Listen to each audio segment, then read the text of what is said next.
Isa kang tunay na tindera, Part 2. Kumusta kayo mga kasari-sari? Ako si Ate Tintin at syempre pa nung nakaraan na topic natin ang tunay na tindera, ugali ng tunay na tindera. Doon mo malalaman. Ngayon nasa Part 2 na tayo. O syempre pa magre-real talk ang Ate Tintin ninyo. Syempre, alam kong meron kang ugali na ito, mga kasari. Pero bago kumpisan yan, pindutin mo na ang subscribe button na yan at tayo nang magchismisan. Tawang-tawa talaga ako nito mga kasari. Kung nakaraan mahirap sa'yo magsara ng tindahan kasi nanghihinayang ka sa benta. Mahirap sa'yo ang mamasyal kasi ang iniisip mo ang tindahan mo, sayang pa ang kita. Ngayon naman mga kasari, kapag namimili ka sa grocery store ng iyong paninda, alam ko nagtatagal ka. Bakit? Iikutin mo lahat, susuyurin mo lahat ang sulok-sulok ng grocery store, makakita ka lang ng promo na may buy one take one, buy one take two, buy 6 plus 1.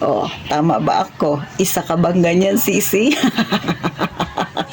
At syempre pa, hindi yan maiiwasan.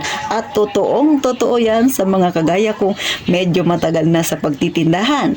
Kaya kung ikaw ay ngayon palang nakapanood kay Titintin, balang araw sasapitin mo rin yung mga sinasabi ko na yan na magtatagal ka sa grocery store, kaiikot mo, kahahanap mo ng may promo. Tama ako? Check si Ate Tintin dyan. Relate si Ate Tintin dyan. Number 2, ano pa ang hinahanap ng isang tunay na tindera kapag nasa grocery store siya? Syempre pa, pipili siya ng mga panindang medyo mura pero kaya niyang ibenta ng kasabayan o kapresyo ng may branded. Check ka ba dyan, sisi? Check yan. Totoo yan. Ako madalas mga kasari sa mga chichirya. Diba? Siyempre, mga bata sa atin, meron na yung mga brand sila na binibili. Pero may mga bagong labas na chichirya na medyo mura. So, kapag ikaw ay tindera, siyempre, bago sa paningin ng mga bata yan dyan sa inyo, inaalok mo yan. Bakit? Alam mong mababa ang presyo niya. Pero, naibibenta mo siya ng kasing mahal ng branded na mga chichirya mo. Wag na nating banggitin kung anong klaseng mga brand yan. Basta, yan talaga ang ugali ng isang tunay na tindera.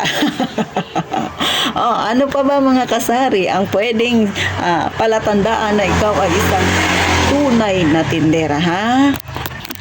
Syempre pa, pag ikaw ay namimili, di ba, lalakad ka, tapos kasama mo yung mga anak mo, sasabihin ng mga anak mo, Mama, ibili mo nga ako nito. O kaya ibili mo ako. Ay nako, wag kang bumili yan. Mahal yan.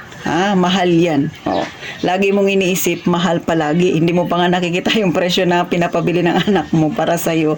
Yun ay mahal na. Bakit? Kasi ang nasa isip mo, imbis na ibili mo ng pinagtuturo ng mga anak mo na sa tingin mo ay hindi naman kailangan, ay ibili mo na lang ng paninda. Bakit? Para makatubo pa. Para lumaki pa ang iyong benta. Benta pa rin.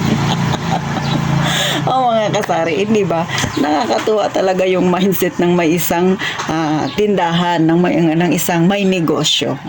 Alam ko, hindi lang ako ang ganyan. Pati ikaw na nanonood, tatawa-tawa ka kaya Titintin kasi relate na relate ka.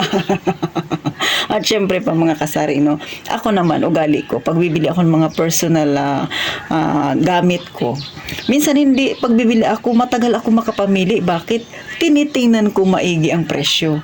Kasi pag masyadong mahal, hindi bibilihin na Titintin yan. Kasi katwiran ko, mahal naman ito, sayang pa. Kung ibili ko ng soft drinks ito, mas malaki pa ang kikitain ko, saka na nga lang. Ikaw ba, sisi? Ganyan din.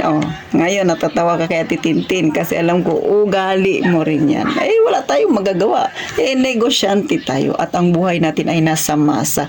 Kaya iba yung mindset natin. Tayong mga nasa masa, tayo yung mga hindi tayo mayayaman, pero nagpipilit tayo na kahit papano mabago ang buhay natin, makaahon-ahon tayo. Kaya nga todo tayo sa pagtitipid. Kaya ikaw ay binansagang kuripot.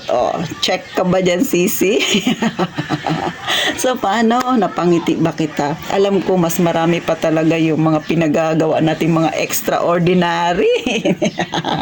Pero syempre, diyan mo mapapatunayan na ikaw ay isang tunay na negosyante. Diyan mo mapapatunayan na ikaw ay isang tunay na tindera. So paano? Hanggang dito na lang mga kasari at sana napangiti ka ni Titintin at huwag mo namang kalimutang pindutin ang subscribe button na yan para syempre tayo ay magchismisan pa, mag-real talk pa tayo ukol sa ating negosyo.